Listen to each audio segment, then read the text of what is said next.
Bonjour tout le monde, on est au stage de ligue aujourd'hui animé par Fabrice Cast et Robert Levourche. C'est parti.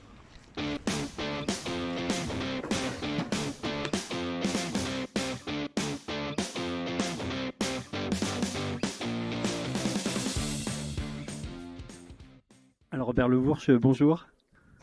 Bonjour. Alors, merci d'accepter de répondre à nos questions.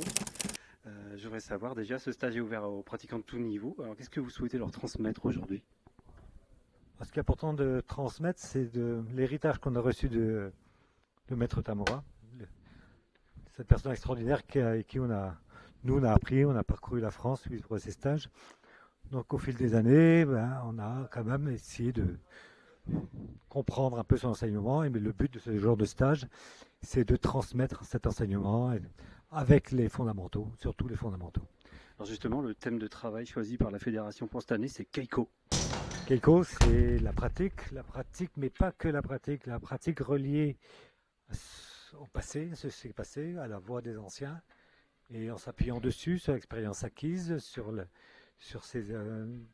tout ce travail passé sur les tatamis, essayer de soi-même d'intégrer les fondamentaux, et puis maintenant à mon tour, à notre tour, de les retransmettre. Alors vous parliez des fondamentaux, on dit qu'il faut toujours garder l'état d'esprit d'un débutant. Est-ce que c'est vrai, même à haut niveau? Oui, je dirais que c'est même encore plus vrai à haut niveau. Il faut garder ses capacités à apprendre, entretenir ses capacités d'apprentissage, et ça, en gardant l'esprit du débutant, c'est vraiment utile et nécessaire. Très bien. Dernière question, nous sommes en plein dans les journées internationales des droits des femmes. Elles sont encore un peu sous-représentées dans notre discipline. Qu'est-ce que, à votre avis, on peut faire pour attirer davantage de public féminin vers l'aïkido? C'est une question difficile. Déjà, il faut permettre aux femmes de pouvoir pratiquer comme nous on peut pratiquer.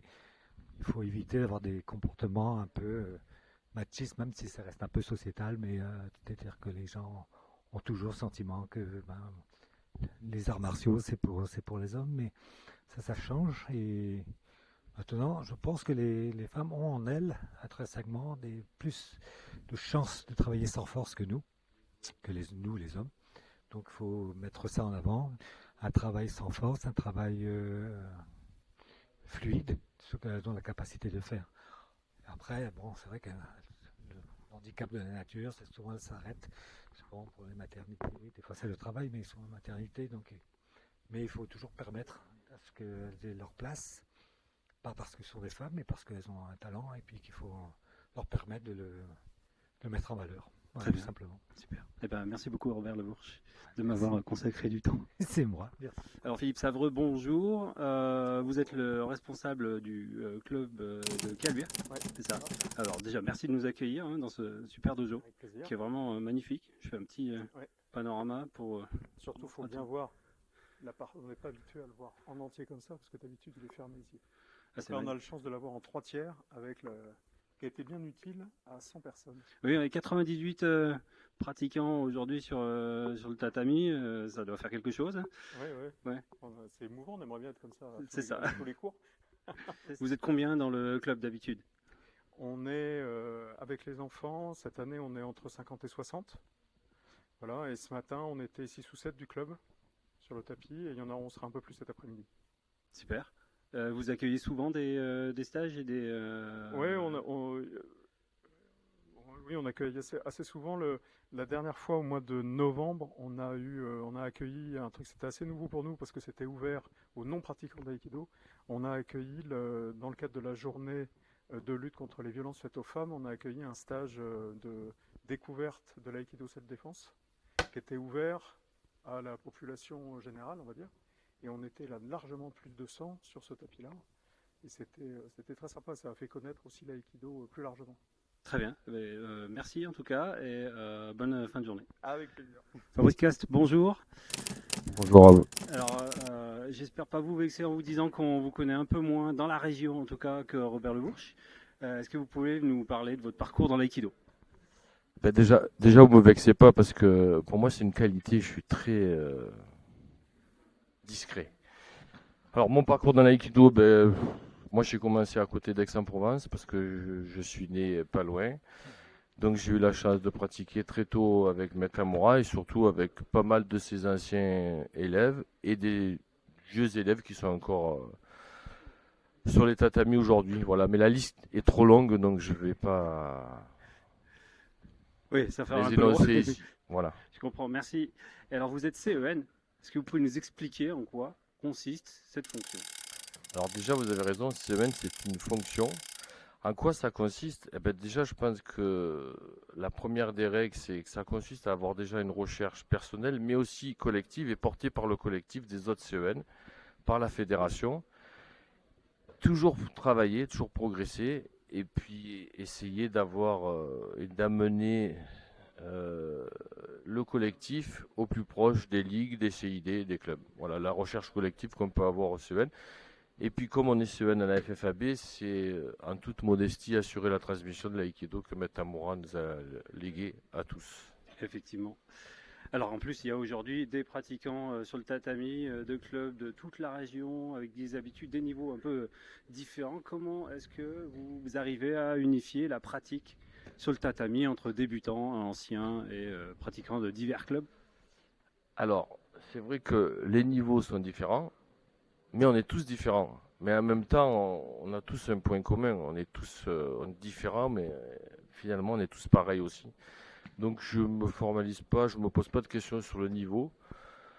J'ai déjà du mal à m'unifier moi, donc j'essaye de proposer quelque chose aux autres, mais en laissant quand même pas mal de liberté.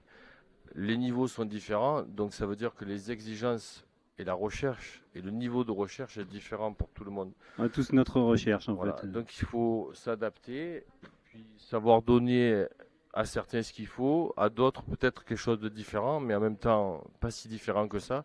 Il y a des choses qu'on peut comprendre à un moment X, mais qu'on comprendra peut-être qu'on peut comprendre à un moment X, mais qu'on ne comprend pas aussi à ce moment-là, mais qu'on comprendra plus tard. Chacun son Donc rythme. voilà, chacun son rythme, mais non, là je trouve que le travail, je regarde d'ailleurs, je trouve que le travail est très unifié malgré les niveaux. Et ce qui est important justement, peut-être, c'est que quand on travaille avec quelqu'un, finalement, on ne devrait pas voir vraiment la différence de niveau. Et le plus ancien doit s'adapter au plus débutant, et le plus débutant doit aussi adapter son travail et se laisser faire ou guider. Voilà, guider. Très bien, J'aime merci. bien cette idée-là de guider les autres et de se guider. Ouais. Et alors, on a pratiqué les armes aujourd'hui, on parle beaucoup de la pratique des armes. C'est un aspect important, j'ai l'impression, dans votre pratique. J'ai été éduqué comme ça, on m'a appris comme ça. Je pratique aussi les armes en parallèle à titre personnel, le sabre et le yaïdo depuis de nombreuses années. C'est comme ça qu'on m'a éduqué, c'est comme ça que je l'intègre. Savoir si c'est une bonne chose ou une mauvaise chose, si c'est bien ou pas bien, moi, c'est bien pour moi. Donc c'est par cette porte d'entrée-là que je fais ma recherche. Et ça a sa place dans l'aïkido, ça Ben, enrichit. C'est quand on pose les armes au kamisa, même si on s'en sert pas, les armes sont posées. Donc ça veut quand même pour moi dire quelque chose. J'ai la chance de m'entraîner depuis les débuts, de pratiquer, pas m'entraîner à Brass, au dojo Shumekan. Et à côté du kamisa, il y a le sabre et il est là tout le temps, même si on s'en sert pas. Donc pour moi, je pense que la question ne se pose même pas. Voilà. Très bien. Eh bien, merci en tout cas, Fabrice Casse, de Merci, m'avoir accordé du temps. Je te dis merci à toi et merci à tous les pratiquants de Lyon et merci à Robert pour les échanges et la pratique en commun. Effectivement, merci à eux. Bonjour. Bonjour, Alors, dis-moi, comment est-ce que tu t'appelles? Christophe. Voilà, alors Christophe, c'est quoi ton profil d'Aikidoka? Alors moi j'ai commencé en septembre dernier, Ouais. en arrivant dans la région il y a un an, donc j'ai voulu me réintégrer dans du sport. Ça faisait longtemps Cool. que je pratiquais pas. Donc, t'es tout récemment arrivé dans Voilà, l'aïkido. tout récent. Ah ben, c'est super, bienvenue. Alors, qu'est-ce que tu Merci. fais aujourd'hui à ce stage? Aujourd'hui je suis venu pour améliorer mes compétences, enrichir le savoir, partager, découvrir aussi plusieurs façons d'apprendre et de pratiquer. Ouais. À chaque fois que c'est pas mon premier stage et à chaque fois je trouve qu'il y a des différences et c'est super intéressant. D'accord. T'as déjà fait des stages? J'ai déjà fait donc celui de Saint-Denis pour la commémoration de Tamura samedi dernier Ah, excellent. et j'avais fait aussi à Lausanne. Lausanne, ça fait loin déjà. Fin d'année 2024. D'accord. Bah écoute, merci et puis bonne pratique. Pas de souci, merci.